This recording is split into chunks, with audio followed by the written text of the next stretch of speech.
Hey everybody, it's Marcia from Everything Wine and More.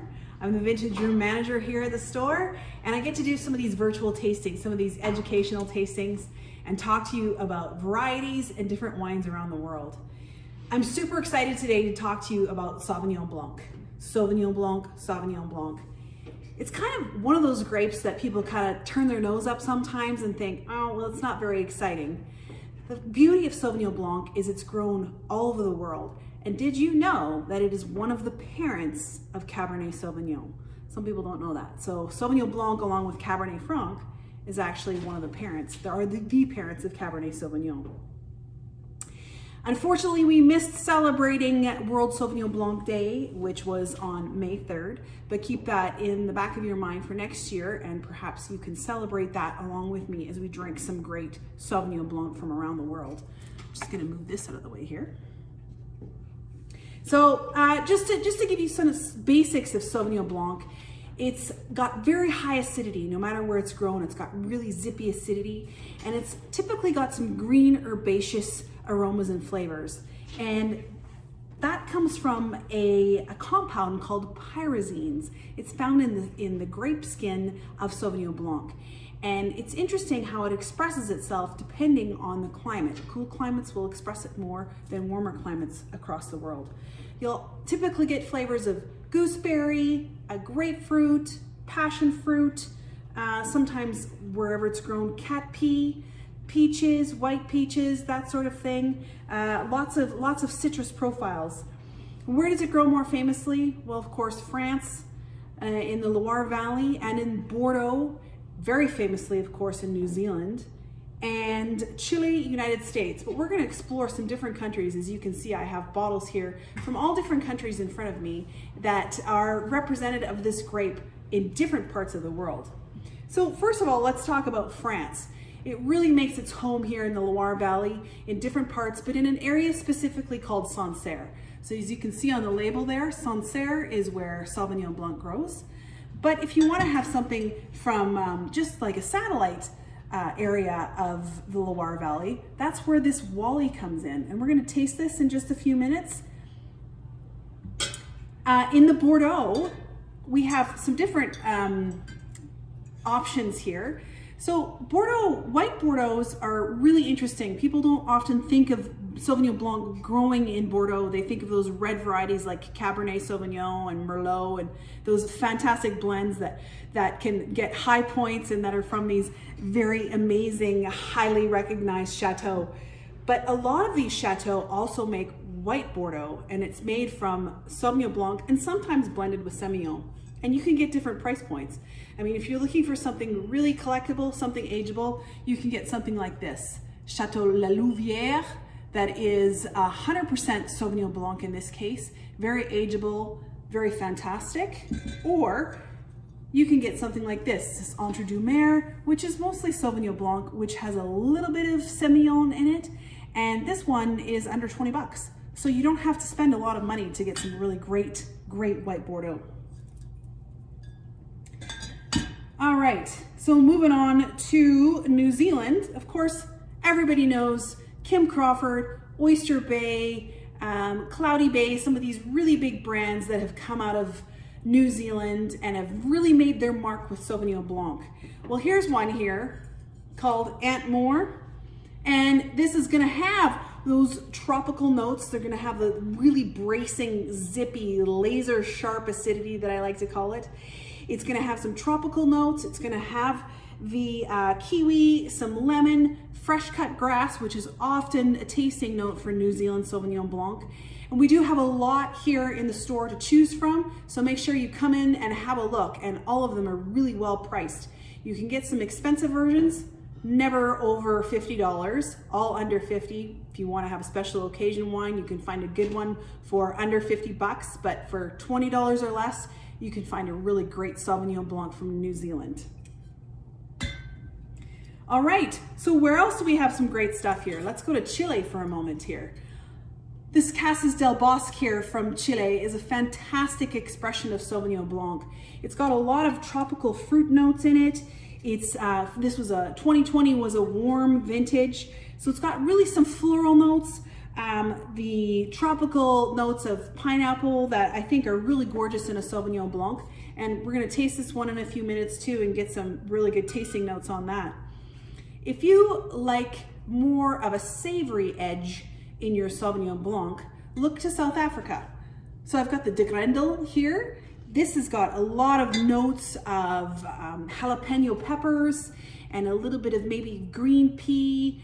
It's just a really gorgeous example of a savory style of Sauvignon Blanc, and it's got a little bit of wood aging on it too, so it gives it a little bit of roundness and depth, as opposed to those stainless steel Sauvignon Blancs that can be really bracing. So it just gives it a really different version. Canada, which is where I'm from, of course, has some very great examples of Sauvignon Blanc.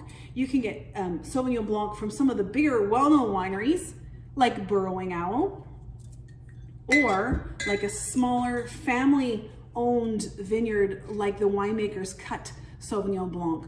Both really cool expressions of Sauvignon Blanc grown in the Okanagan Valley of British Columbia. Great way to check out some of our Canadian wines, this international grape that's grown in Canada. It does a really good job of Sauvignon Blanc. For those of you that like to drink Australian wine, Umamo is a great example of a winery in Western Australia, Margaret River, that's doing a fantastic job showcasing Sauvignon Blanc in more of a Bordeaux style. So remember this Bordeaux style that we talked about here that might have a little bit of wood or oak aging on it to give it a roundness and a little bit more full-bodied. Umamo is really striving to create that Bordeaux style of Sauvignon Blanc as well. So a really great example of Sauvignon Blanc from a different part of the world that we normally do not see Sauvignon Blanc grown.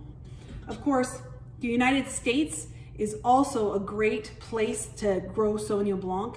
Most of the great Napa estates not only grow Cabernet Sauvignon, but they're also growing some fantastic Sauvignon Blanc. Everybody knows J. Lohr. I mean, this is one that's been around for a long time. Everybody drinks their Cabernet Sauvignon. So if you're looking for a white version, not a Chardonnay, but a Sauvignon Blanc, give the Flume Crossing a try. I mean, it's got some really great green apple, green pepper, tropical notes. It is fantastic. Again, all of them have that really fresh, zippy acidity that's just so fantastic in a Sauvignon Blanc. All of these here, varying price points.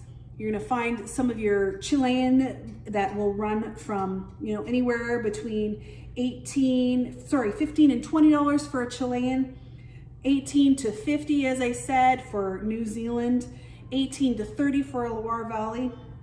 And some of the more famous chateaux, you can be spending into the hundreds of dollars for Sauvignon Blanc. So I'm just gonna put these ones forward here. So I've got a Loire Valley Sauvignon Blanc and I've got a Chilean Sauvignon Blanc. And the reason why I chose these is they're both $17.99. So it'll be a great way for us to compare two different Sauvignon Blancs from two different parts of the world and just see exactly how they're going to compare to each other. And maybe this will help you in choosing your next Sauvignon Blanc when you come into Everything Wine and More. And if we look at the colors here, they're pretty much the same colors, more or less. Let's get closer to the camera here. So you can see there's really not that big of a color difference between them. It's this light lemon, pale lemon, as we would call it in tasting terms. So remember, our Chilean is on the left and our Wally Sauv Blanc from the Loire is on the right. So looking at the Chilean, very nice. Now these are not chilled. You might want to chill them a little bit more. They're a little bit more sort of room temperature-ish, but it's a good way for you to get a real up close and personal with your Sauvignon Blanc. And if they are showing as they should be, and if they're made well, they should be smelling as they should, even better when they're warm. So again, there's that tropical fruit note in there. There's a little bit of that herbaceousness that I was talking about, slight gooseberry, slight passion fruit that's in there, very nice and citrusy, maybe a note of hay.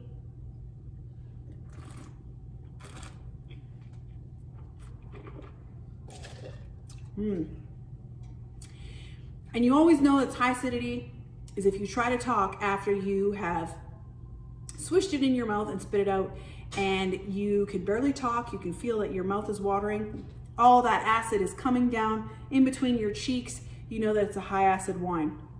Again, more of those citrus, more of those tropical notes come through on the palate. This is a delightful, delightful Sauvignon Blanc. So if you're looking for something outside of what you normally get, perhaps you always gravitate towards New Zealand, you might want to give Chile a try.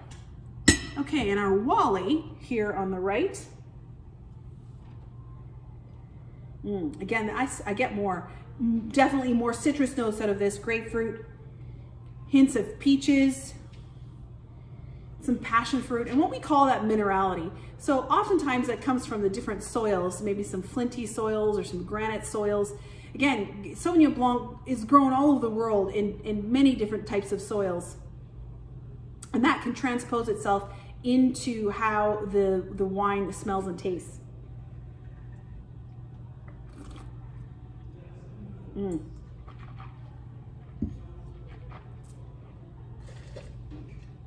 Lemons and limes. Yum. More of that minerality, that flinty note coming out on the palate. And again, that zesty acidity that just fills your mouth with saliva, and it really makes you want to have another sip of your wine. So for those of you that maybe reach for Chilean Sauvignon Blanc or American Sauvignon Blanc, maybe try a Loire Valley Sauvignon Blanc. It's something different to try to test your palate to see if you can actually tell the difference. So all about Sauvignon Blanc. I hope this has been educational for you. I hope that you can come in and try some of these, even the Casa del Bosque from Chile or the Wally. Taste them right along with me and see what you think. Thanks for joining me today, everybody. Bye.